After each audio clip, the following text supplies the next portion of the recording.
보리수입 30. 고에 어떻게 대응할 것인가. 엘리자베스 애쉬비 중 이금주 옹김. 비구들이여, 고라는 성스러운 진리란 무엇인가. 태어남이 고다. 노새가 고다. 죽음이 고다. 병듦이 고다. 슬픔, 비탄, 괴로움, 근심, 절망이 고다. 즐거운 것과 헤어짐이 고요. 싫은 것과 같이함이 고다.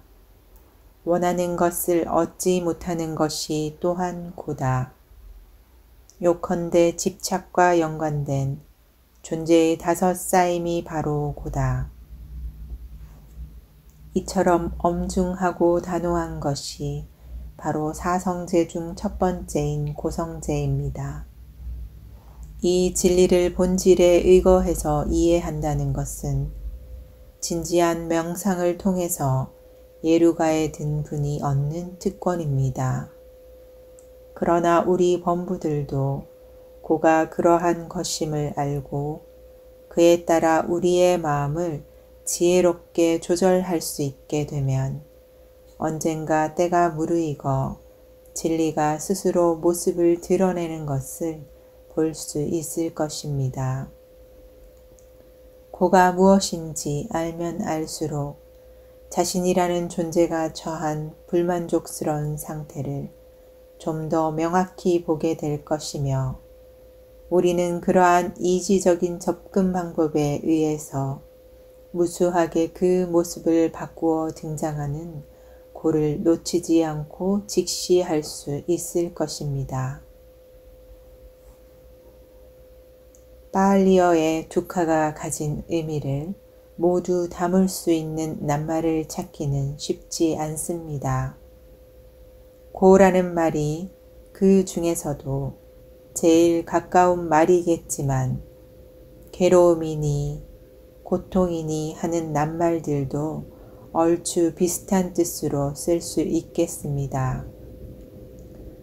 두카에는 좀 더 깊고도 보편적인 의미가 들어있는데 그것은 에볼라의 말처럼 괴로움이라기보다는 오히려 불안하고 흔들리는 일종의 동요 상태로서 묘지부동의 절대 평온과는 정반대되는 개념입니다. 우리 자신이 고를 경험하는 경로는 다음과 같이 3가지 정도로 구분할 수 있습니다. 하나, 공동으로 겪는 고. 보편적으로 겪는 고에는 전쟁, 기아, 돌림병 등으로 인해 많은 사람들이 동시에 겪는 집단적 고통이라고 할 수 있는 것과 그보다 잘 드러나지 않고 감추어져 있는 고로서 모든 사람이 공통적으로 갖고 있는 근본적인 불안과 불만 때문에 일어나는 고통이 있습니다. 그러한 불안과 불만은 일상생활에서 일어나는 마찰과 좌절에 기인하기도 하고 소위 영적인 생활을 해치는 이런저런 기분과 정서에 기인하기도 합니다. 우리 모든 피조물들은 지금껏 고통 속에서 다 함께 신음하고 고생해왔다 라는 사도 바울의 말에서도 이를 알 수 있습니다. 둘, 남이 겪는 고. 고 중에서도 우리가 직접 목격은 하되 우리 자신이 고통의 당사자는 아닌 경우로서 가령 교통사고를 목격하거나 병을 앓고 있는 이웃을 만나거나 또는 그물에 걸려 파닥거리는 새를 볼 때 느끼게 되는 고통 같은 것이 여기에 속합니다. 셋, 자기가 겪는 고. 고 중에서도 우리 모두가 각자의 업에 따라서 개별적으로 겪는 고를 말합니다. 바로 그렇기 때문에 보잘것없고 초라한 자아에 매달리는 우리로서는 개별적으로 겪는 그 고통이 다른 무엇보다도 가장 크게 느껴지게 마련입니다. 이 점에 대해서는 뒤에 좀 더 자세히 다루기로 하겠습니다. 그러면 지금부터 사람들이 고를 만났을 때 일반적으로 보이는 반응 몇 가지를 살펴보기로 합시다. 1. 곁눈 가리기. 대개 고통이라는 것은 생각만 해도 몹시 불쾌한 일이라는 것을 사람들은 잘 알기 때문에 그것을 어떻게 해서든지 외면하려 듭니다. 난 무척 예민해서 차마 그런 얘기는 들을 수가 없어요 라거나 더 심한 경우에는 나는 알 바 아니야 라고 해버립니다. 유복한 환경의 사람들이나 행운을 타고난 사람들은 곁눈 가리기를 쉬운 말처럼 괴로움을 회피하기 십상입니다. 그들은 불교에 접하면 우선 인생이 근본적으로 불만족스러운 것이라는 인식에 질색부터 합니다. 그들은 자기의 행복, 즉 지나갔거나 현재 겪고 있거나 또 앞으로 있을 즐거움만을 생각하며 일상생활에서 매일 겪는 사소한 골칫거리들은 모르는 채 합니다. 곁눈 가리기 식의 사고방식에서 한술 더 뜨면 장밋빛 색안경을 쓰게 됩니다. 이 안경을 쓰면 볼테르가 깡디드에서 신랄하게 비판한 낙천주의자처럼 매사가 더할 나위 없이 멋지게 돌아간다고 생각합니다. 2. 무조건 받아들이기. 동물들이나 몇몇 원시 종족들에게서 나타나는 특징으로서 이들은 불행한 사태로 인한 고통이나 생존의 위험 같은 것을 무조건 받아들이고 맙니다. 그들은 이러한 불행이나 위험을 일상생활의 한 부분으로 간주하고 있기 때문입니다. 3. 기도하기. 신앙심이 강한 이들이 고에 부딪힐 때 보이는 반응은 초월적인 존재에게 도와달라고 비는 것입니다. 기도에는 어떤 재난을 당했을 때 따로 나를 받아 거국적으로 치러지는 기도처럼 의례적인 것도 있으며 고난을 당한 사람이 개인적으로 하는 기도도 있습니다. 만약 신이라는 존재가 없다면 도와달라고 비는 것은 소용없는 짓이며 서로 신이 있다 하더라도 결코 온당한 행동이라고는 보지 않는 것이 불교의 입장입니다. 심리적으로 본다면 기도를 한 그 개인은 자기가 져야 할 책임을 어떤 더 높은 권능자에게 맡겼다는 생각에 위안을 느낄 수도 있겠지요. 4. 비탄에 빠지기. 아끼던 귀중한 재물을 잃거나 사랑하는 사람과 사별할 경우 사람들은 비탄에 빠지고 맙니다. 마치 외아들을 잃은 아버지가 금쪽 같은 내 자식아 어디 있느냐, 금쪽 같은 내 자식아 어디 있느냐 라며 울부짖듯이 사람들은 걸핏하면 왜 하필 내게 이런 일이 라고 탄식합니다. 그런데 그런 일이 일어나지 말라는 법도 없지 않습니까? 업이란 말을 들어보셨는지요? 5. 투덜대기. 투덜댄다고 무슨 소용이 있을까요? 오히려 또 다른 고나 보태기 십상이지요. 불평문자로 호가 난 사람은 환영을 받지 못하게 되고 필경 주위의 친지들도 그를 멀리하여 자기가 한 일 때문에 괴로워하건 말건 내버려 두게 됩니다. 6. 안달하기, 들뜬과 회한. 이것은 5가지 장애 가운데 하나로 평온함을 깨트리는 요소입니다. 불행하게도 늘 안달복달하는 이런 사람은 일을 해도 제대로 되지 않고 머지않아 몰골이 말이 아니게 됩니다. 저 좋아서 하는 걱정, 그것도 팔자다 라고 한다면 좀 혹독하게 들리겠지만 곰곰이 짚어보아야 할 문제입니다. 7.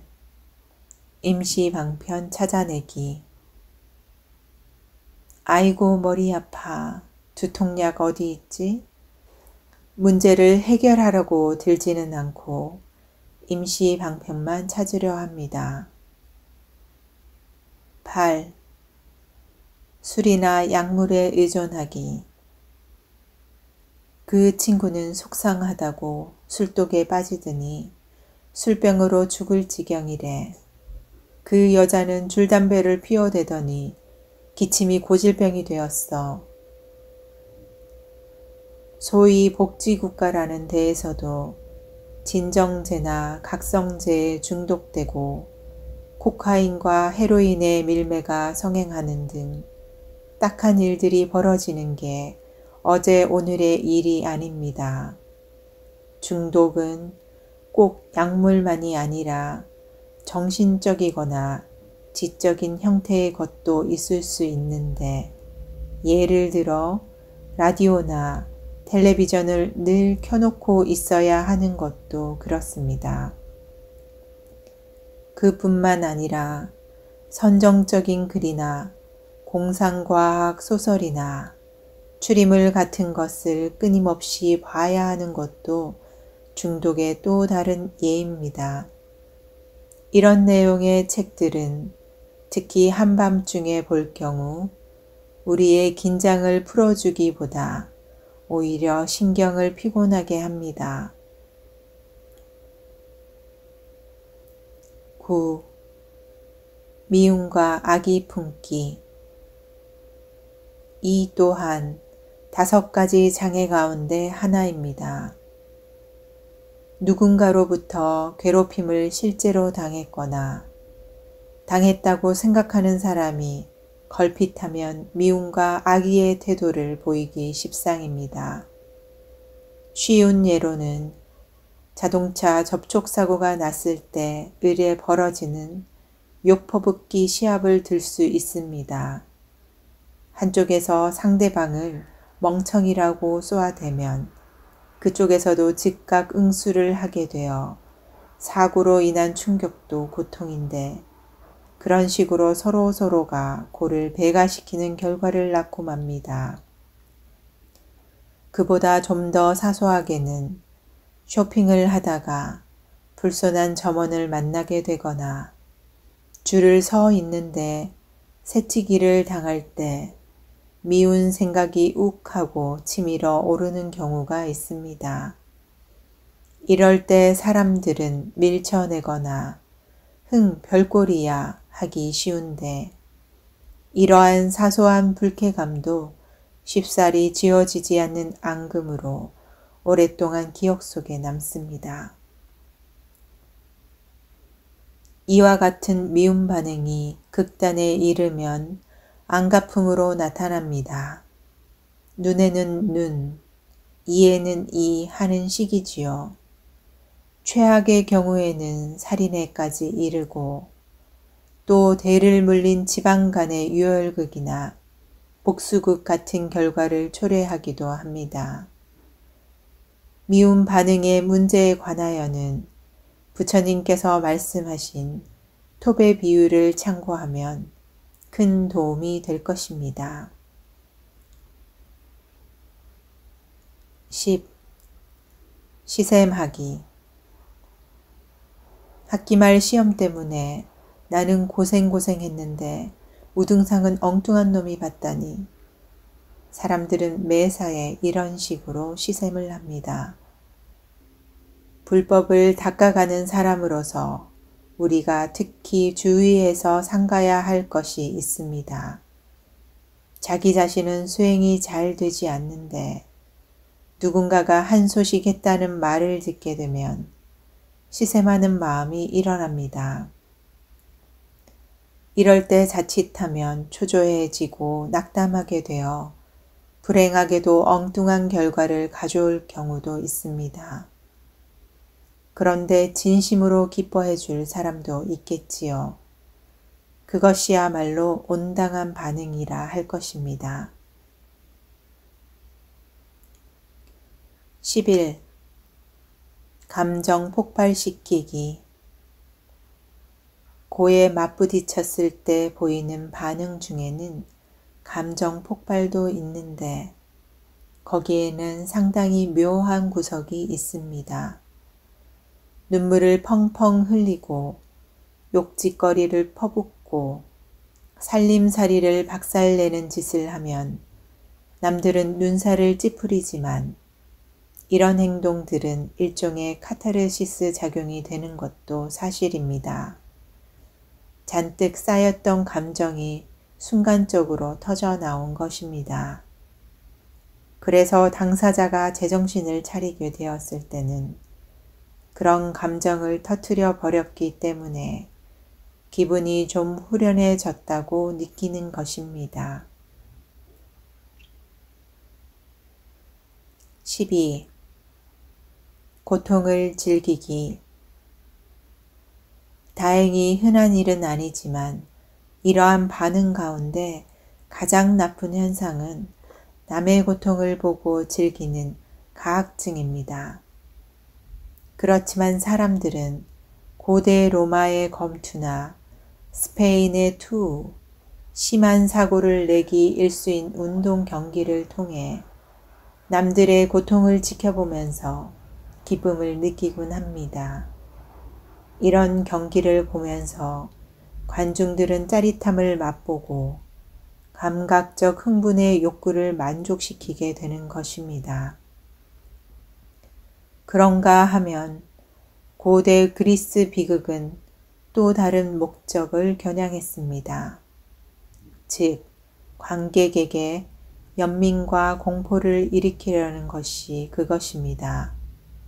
그것은 정화, 곧 카타르시스 효과를 얻게 하려는 것으로 관객들은 고대 그리스의 장중한 비극이 연출하는 엄청난 고를 바라봄으로써 균형 감각을 얻게 되며 쌓여있던 감정을 풀어버리게 됩니다.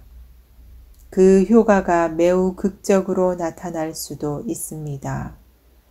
언젠가 유리피데스의 트로이의 여인들이 영국에서 상연되었을 때 그 공연장은 온통 눈물 바다가 되었습니다.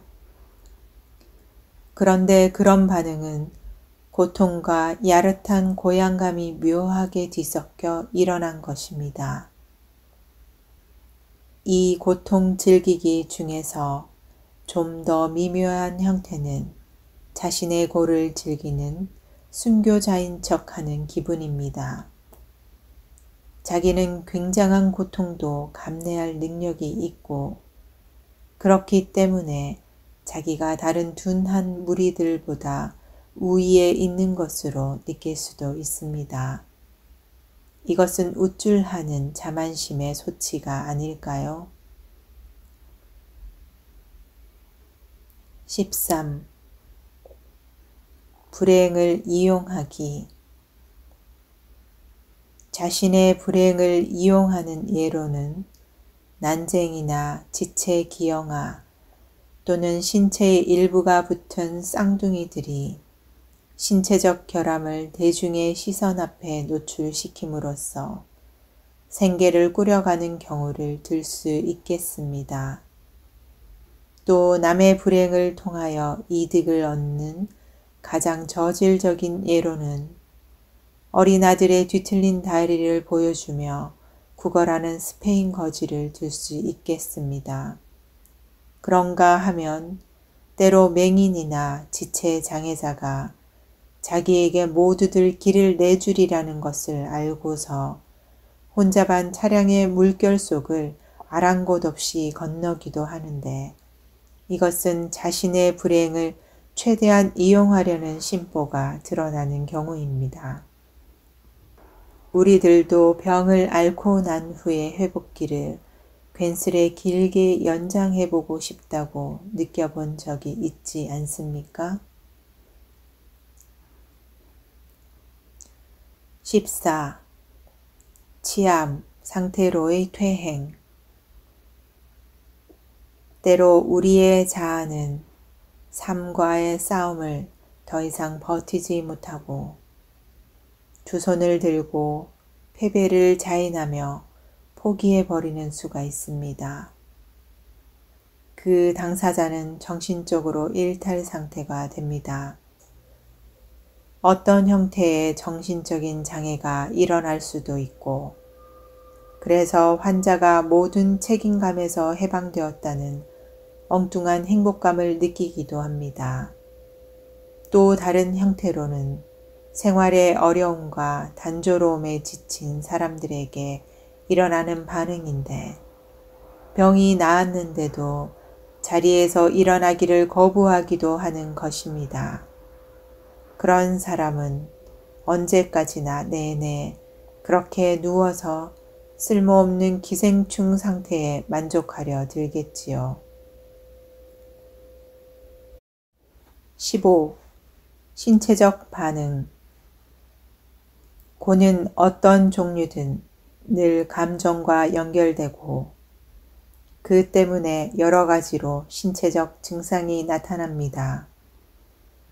갑자기 나쁜 소식을 들으면 복부에 강한 주먹을 한 방 얻어맞은 듯한 충격을 받게 되고 스트레스를 받으면 왠지 속이 더부룩해지고 게다가 끊을 줄 모르는 근심 걱정은 흔히 습관성 위장장애를 일으키기도 하고 또 충격 때문에 하룻밤 사이에 머리카락이 하얗게 새기도 합니다.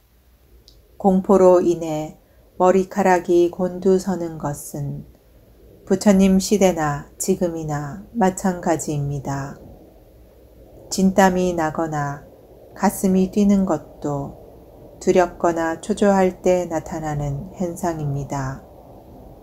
놀란 상태를 나타낼 때 우리는 흔히 가슴이 철렁 내려앉았다는 말을 씁니다. 어떤 불쾌한 일로 인해 화가 나면 순환기 계통에 변화가 생기는 것이 예사여서 얼굴이 벌겋게 되고 심지어는 흑빛으로 변하고 그보다 더 심하면 새하얗게 질리기도 합니다. 16. 자살. 고통을 당한 사람의 마지막 선택은 자살입니다. 서방 교회의 눈에는 자살은 지옥에 떨어질 큰 죄입니다. 율법은 자살을 범죄로 간주하니까요. 그리고 일반 기독교인들은 자살하는 사람을 비겁자가 아니면 정신 이상자로 간주합니다. 반면에 스토아 학파는 좀 다른 눈을 가지고 있었습니다. 문은 항상 열려 있다는 것을 기억하라. 어린애만도 못하게 두려움에 떨지 마라. 어린애들은 놀다가 실증나면 난 그만 놀 테야 하고 큰소리치지 않는가. 그와 같이 당신도 그런 처지가 되면 난 그만 놀 테야 라고 당당히 말하라. 그리고 떠나가라. 그러나 떠나지 않고 머물 테면 제발 푸념일랑 그만두어라.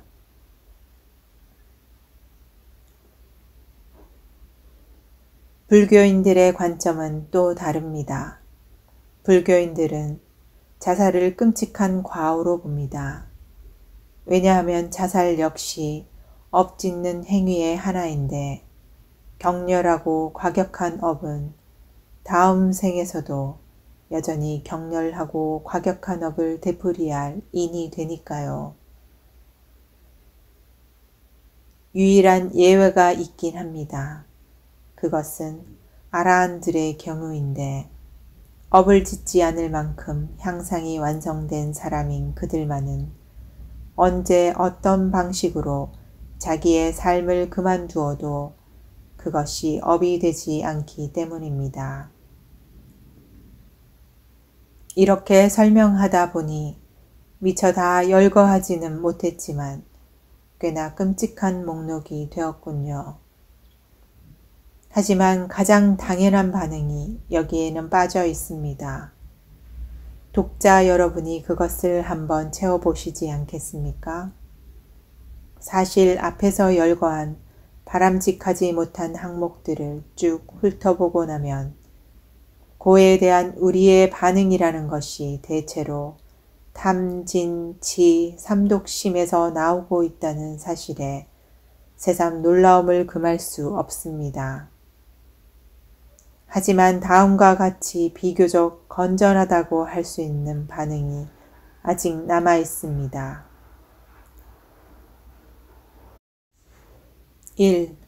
인내심. 주신 자도 여호와시요 취하신 자도 여호와시오니 여호와의 이름이 찬송을 받을지이다. 기독교도의 이러한 자세는 인내심이기는 하지만 맹목적인 신봉이기 때문에 위험한 것입니다. 불교에서 인욕이란 감각적 쾌락과 같은 마음의 때 번뇌, 아사와를 닦는데 없어서는 안 될 덕목입니다. 신체적으로 불편한 상태나 사소한 통증과 상처들, 마음에 걸리는 말 등의 불평이나 원망을 하지 않고 심지어는 좀 더 편안해지고 싶다는 마음조차 갖지 않고 의연히 대처해야 하기 때문입니다. 2. 영웅적 자세. 신을 저주하라. 그리고 죽어라. 그것은 자신이 전지전능자인 양 운명에 도전하는 자세입니다. 운명의 곤봉질에 굽히지 않으리. 내 머리 피투성이 될지라도. 이것은 오만, 그것도 역겨운 오만이지만 여기에는 비겁한 구석은 없습니다.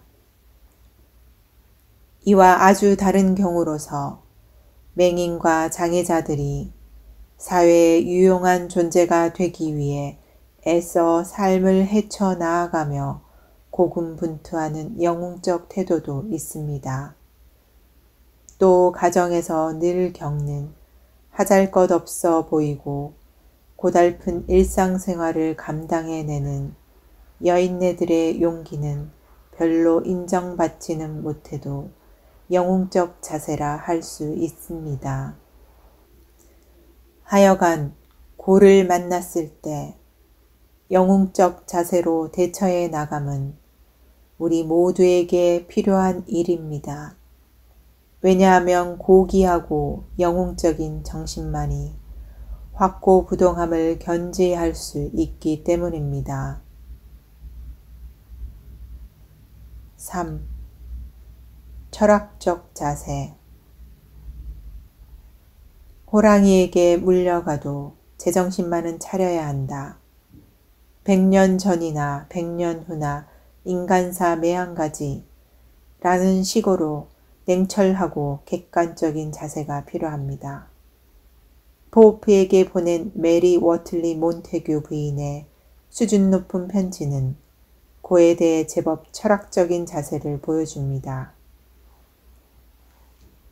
할 수 없죠 뭐. 우리가 지구라는 이 고약스러운 별에 태어났다는 운명은 받아들여야겠지요. 그것이 철학이라면 철학일 거예요.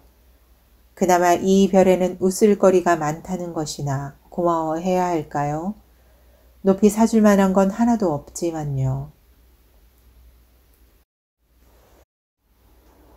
여기에서 운명을 깐말한 말로 바꾸어 읽으면 제대로 뜻이 통할 것입니다. 웃을거리라는 말은 그대로 두고요. 웃음은 선이 가져다주는 선물 중에 하나이니까요. 유머는 존재의 부조화를 인식하는 행동으로서 사실상 일종의 균형 감각이라 할 수 있습니다. 어찌 보면 인간이란 한 마리 이보다 더 중요할 것도 없는 존재, 그것도 그 넓은 런던 시내에서 굳이 피카딜리 쪽으로만 기어드는 외로운 이 한 마리와 다름없는 존재입니다. 그 점을 알아차릴 수 있어야 할 것입니다. 4. 창조적 자세. 화가, 음악가, 시인들은 고뇌에 빠졌을 때 오히려 훌륭한 작품을 만들곤 합니다. 예술가가 고를 잘 통제하여 사실상 유익한 목적으로 돌린 것입니다. 이러한 반응은 감정에 빠져도 압도당하지 않는 사람들이 보이는 것인데, 이들은 고뇌 속에서 울적한 채로 있느니 차라리 일어나서 무언가를 해야겠다는 의지를 가지고 있는 사람들입니다. 이런 자세는 매우 소박한 형태이긴 하지만 바로 정진이란 미덕의 시발이 되는 것입니다. 5. 동정심. 이 시대를 일컬어 보통 황금 만능의 시대니 이기주의 시대니 합니다. 그러나 우발적인 교통사고와 같은 분명한 고가 발생했을 때 사람들은 즉시 동정적 반응을 보입니다. 대형 열차 사고나 자동차 사고가 나면 사람들은 누구나 보편적으로 인간애를 지니고 있기 때문에 보상이나 감사의 인사를 염두에 두지 않고 도움의 손길을 보냅니다. 병약자나 맹인들이 놀라는 것은 그들을 도와주려는 사람이 의외로 많다는 사실입니다. 이와 달리 별로 눈에 띄지 않는 자잘한 고통들은 흔히 간과됩니다. 불평만 늘어놓는 사람이나 따분하고 지루한 사람, 우리보다 못해서 바보 같다고 여겨지는 이들은 남의 동정을 받기 어렵습니다. 우리가 꺼리며 피하는 이런 사람들도 역시 우리의 관심을 필요로 하는데 말입니다. 우리가 굳이 그들에게 도움을 주려고 일부러 찾아다닐 것까지는 없지만 적어도 그들과 마주칠 때는 친절하게 대해야 합니다. 사실 따져보면 우리 자신이야말로 측은하게 여겨야 할 대상입니다. 특히 이 몸은 짐이 너무 무겁습니다. 5온 가운데 나머지 4온을 모두 싣고 다녀야 하니까요. 자기가 겪는 개인적인 고. 우리가 고통을 쓰라리게 맛보게 되는 것은 개인적인 고를 통해서이며 그것은 피할 수 없이 받아야만 하는 유산과 같은 것입니다. 아주 어릴 적부터 나 만들기와 내 것 만들기에 몰두해 왔던 우리는 마침내 나라는 것이 중심축이 되어 우주 전체가 돌아간다고 믿게 되어 버렸습니다. 그것이 곧 윤회를 거듭하게 하는 것입니다. 즉, 우리는 균형 감각을 완전히 상실해 버린 것이지요. 어느 아가씨가 애인에게 버림받은 경우를 생각해 봅시다. 그 일이 남들에게야 뭐 대수로운 일이겠습니까만 그 아가씨에게는 생사가 달린 문제가 아니겠습니까? 그리고 그 당사자와 가까운 주변 사람들에게도 이 불행을 당한 여자가 어떤 행동을 취할 것인가는 사실상 중요한 문제인 것입니다.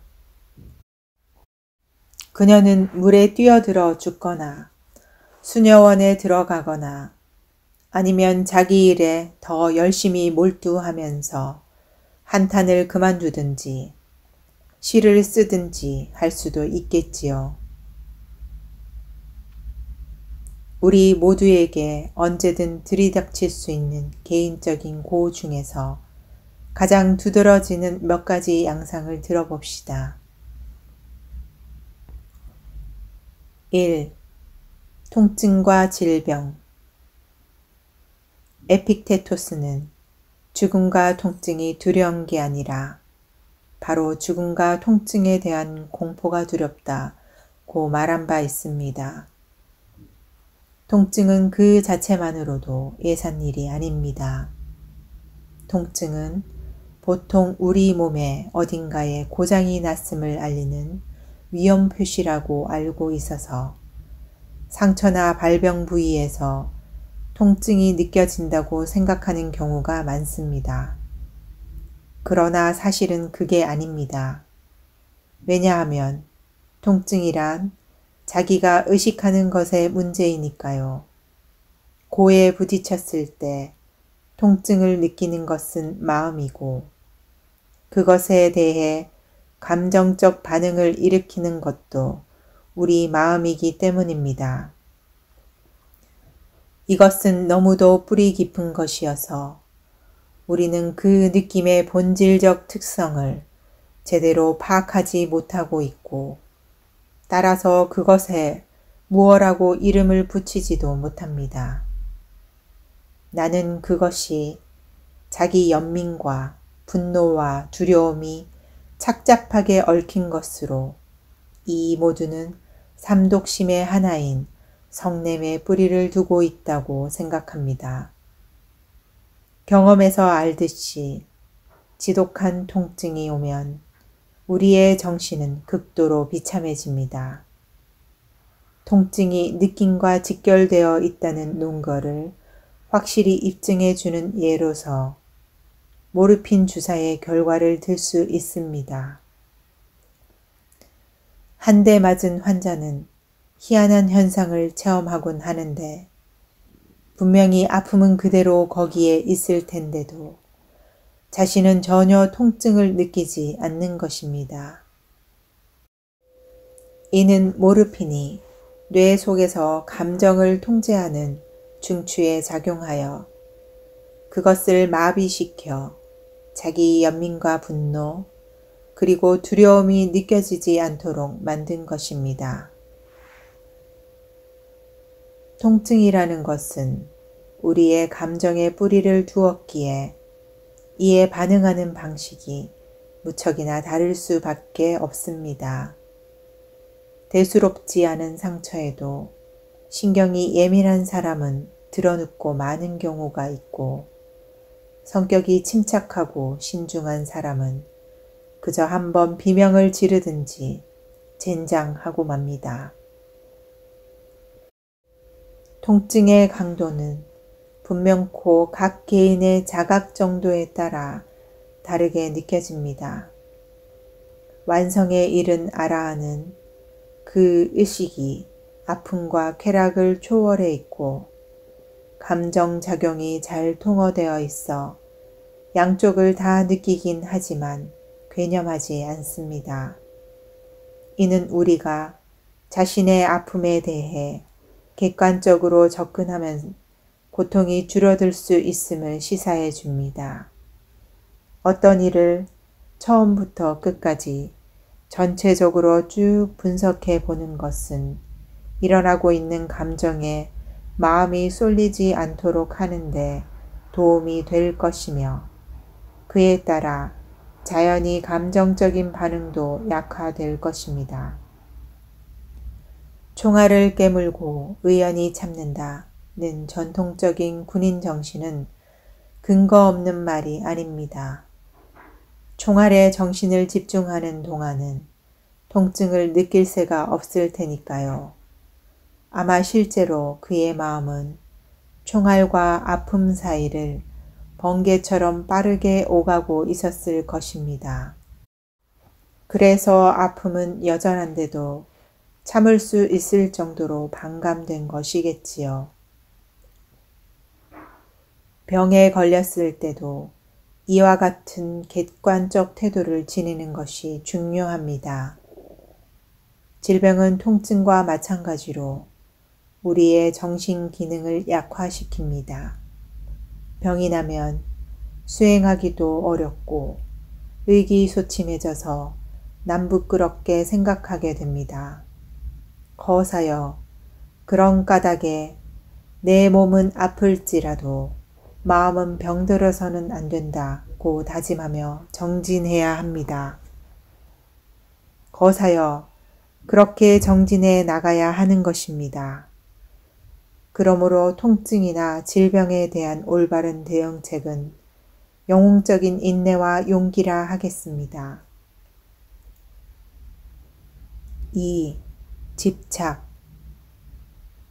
사물에 집착하는 것이 여간 큰 재앙거리가 아니지만 사람에 대한 집착은 그 모든 불행을 합친 것보다 훨씬 더 엄청난 고를 빚어냅니다.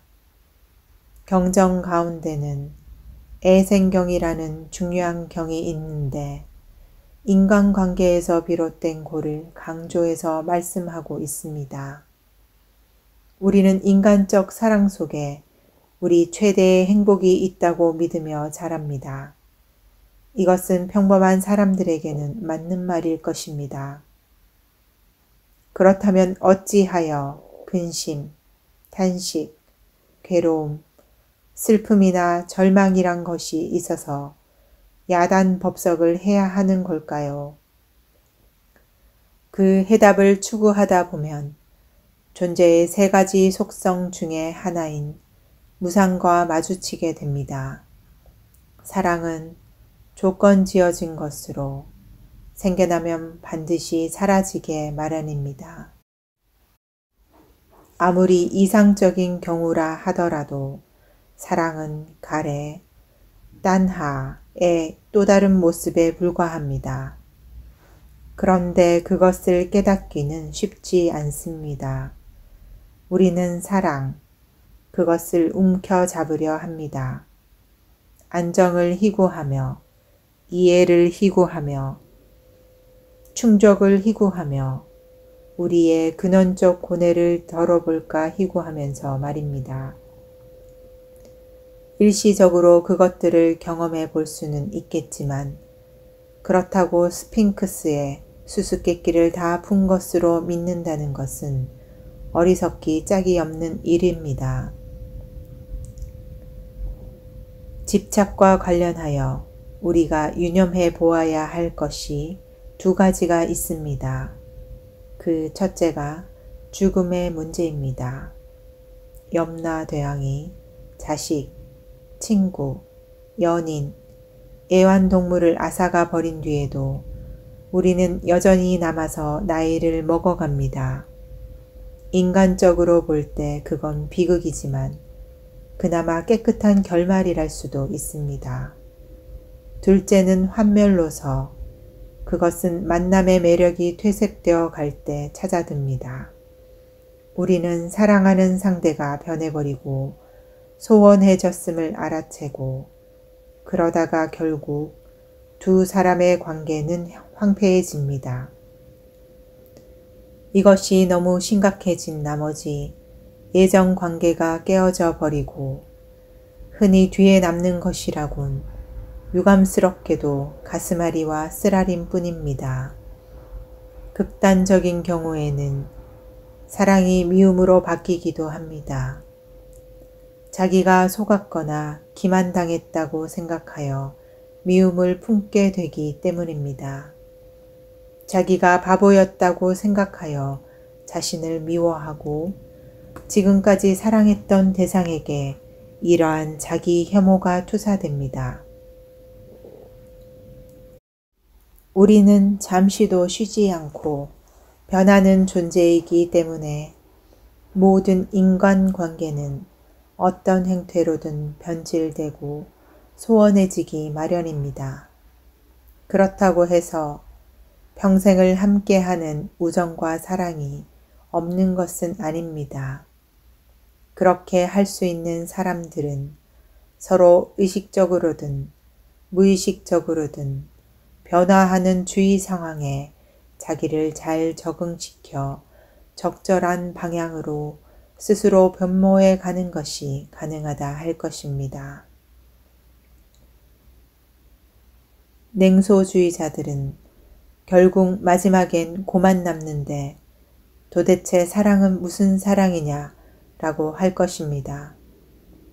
하지만 우리가 무지에 빠져 헤어나지 못하고 있는 동안은 우리 자신의 업력에 이끌려 사랑이란 것을 하지 않을 수가 없는 것입니다. 그것은 겪어야 할 과정이니까요.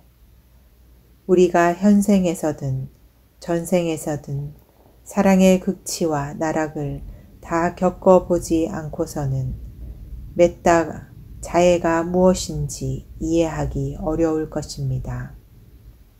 사랑은 오온의 덩어리인 두 사람을 잠깐 동안 빛내줄 뿐이지만 맺다는 자기 초월의 차원 높은 사랑으로 그 빛을 온 세상에 고루고루 비추어 줍니다.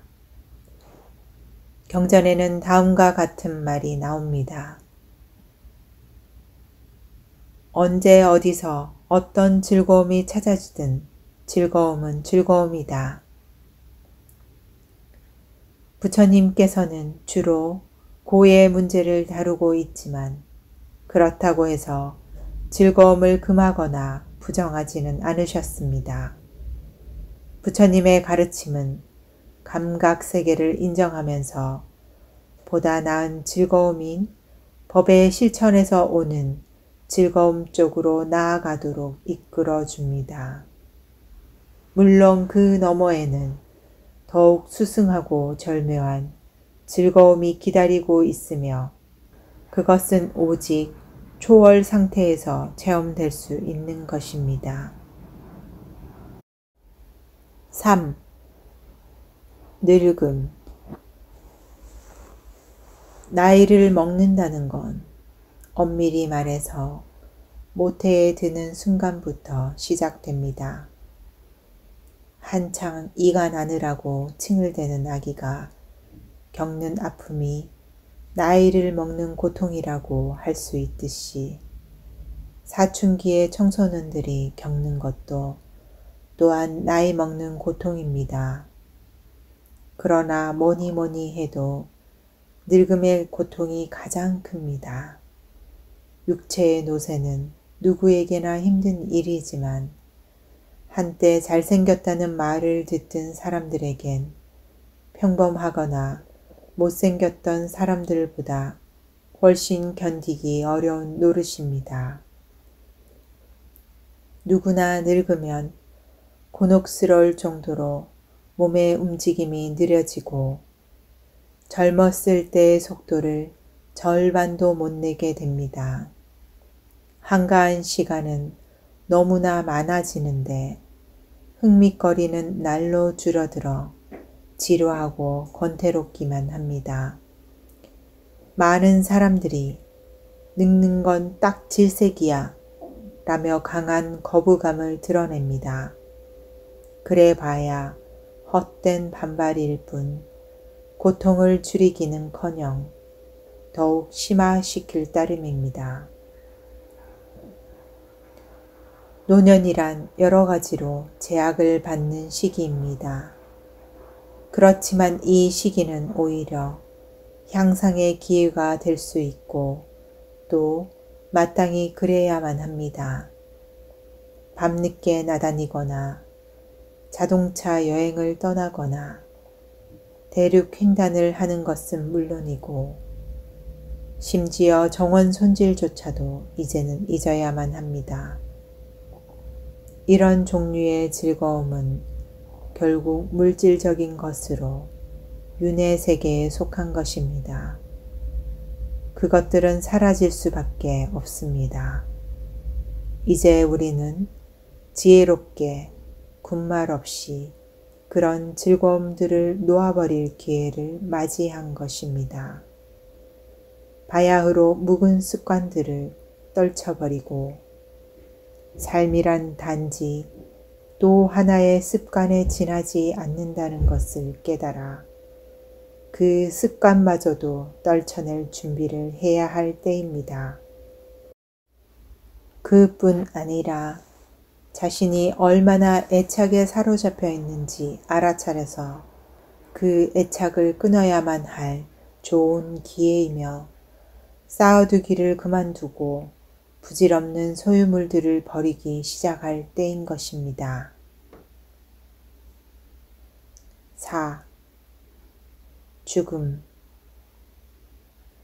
인간이 살아있는 동안에는 자신의 죽음을 겪어볼 수 없기 때문에 그에 대한 반응 또한 해볼 수 없습니다. 우리는 죽음을 생각하면서 그 생각에 대해서나 겨우 반응을 보일 수 있을 뿐입니다. 그것은 20년 후에나 일어날지 아니면 바로 20분 후에 닥칠지 알 수 없는 미래의 일입니다. 그러기에 우리는 죽으면 어떤 일이 일어날까 하고 죽음 저편을 생각해 볼 뿐입니다. 그 생각은 살아온 환경에 따라 그리고 공부 여하에 따라 천차만별로 다를 것입니다. 땀 흘려 일한 뒤에 휴식, 폭풍의 경랑 지난 뒤에 포구, 삶이 끝난 뒤에 죽음, 참으로 평안하네. 참 그럴듯한 말입니다. 하지만 잘못된 생각이 아닐까요? 지금도 오랜 세월이 흘러도 내가 나이기를 원하고 있는 한 나는 지금 내가 살고 있는 본질적으로 불안한 이 윤회의 세계에 다시금 뛰어들 수밖에 없을 것입니다. 축생계일지 지옥일지 천상일지는 아무도 모릅니다. 그러한 재생이 일어나기까지 이승의 시간 개념으로는 얼마나 걸리는지 아무도 모릅니다. 또 죽음과 다음 재생 사이에서 사람의 식은 영체라든가 가래로 만들어진 몸이라든가 하는 것을 걸치고 계속 기능을 할 수 있을까요? 죽은 상태에 대해서 티베트의 사자의 서에서는 많은 것을 말하고 있지만 파알리 경전은 전혀 그런 것을 언급하고 있지 않습니다.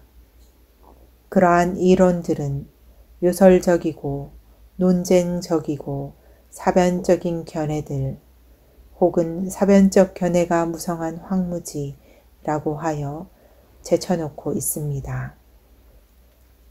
부처님께서는 이런 견해들에 대해서 그 어떤 말씀도 하신 적이 없습니다. 미래는 미래로 두어라. 우리의 관심은 여기 지금입니다. 죽음이 악인 것은 지금 우리가 사람 몸을 받아 모처럼 법을 공부하고 수행하는 기회를 맞이하고 있는데 그것을 박탈해 버리기에 그런 것입니다. 따라서 죽음에 대해서 절박감을 키우는 것이 우리의 의무입니다. 사람은 희한하게도 나이 70이 되어서도 오히려 17세 때보다도 죽음이 더 멀리 있는 듯이 느낍니다. 노인이 되면 그동안 살면서 몸에 익힌 습관들이 너무도 질기게 달라붙어 있어서 전에 하던 습관 말고는 달리 어떤 것을 시도할 엄두조차 낼 수 없게 됩니다. 노인들은 지금껏 자신에게 익숙해진 질서가 뒤흔들리는 것을 달가워하지 않습니다. 죽음은 그런 그들을 온통 뒤흔들어 놓을 뿐만 아니라 당연한 것으로 생각해온 삶의 조건들을 떼어내갑니다. 그들은 바로 이런 것이 싫습니다. 이 나라는 것이 여태까지 입고 있던 의상이 벗겨지면 아무것도 없이 벌거벗은 상태로 느껴지게 될 테니까요. 일반 기독교인에게는 기독교의 천국이 별로 매력이 없는데 그것은 천국이 알 수 없는 세계이기 때문입니다. 그에 반해 많은 젊은이들은 죽음에 대해서 전혀 다른 각도에서 반응합니다. 죽음은 위대한 모험이야. 이것은 젊은이들, 마음이 젊은 사람들의 영웅심에서 나오는 반응입니다. 종교개혁이 난 위대한 학자 에라스무스는 바람직하게 죽는 법, 혹은 어떻게 죽음을 잘 맞이할 것인가에 대하여 논문을 쓴 바 있습니다. 그의 주장은 임종 때의 회개나 교회의 거룩한 의식들은 사실 아무 소용이 없다는 것입니다. 잘 죽기 위해서 인간은 가장 고상한 의미에서 잘 살아야 한다는 것입니다. 그것은 건전한 신조라 하겠습니다. 불교에서 보면 간절한 마음으로 개, 정, 해, 사막을 닦는 것을 의미합니다. 자, 비구들이여, 이것이 바로 고의 멸에 관한 성스러운 진리이니라. 정말로 이것이 성스러운 팔정도이니, 즉 바른 견해, 바른 사유, 바른 말, 바른 행위, 바른 생계, 바른 노력, 바른 마음챙김, 바른 집중이니라. 바른 마음챙김에 숙달된 수행자들은 그 마음이 아직도 술 취한 원숭이의 단계에 머물고 있는 여타의 우리들과는 다른 방식으로 고를 대합니다.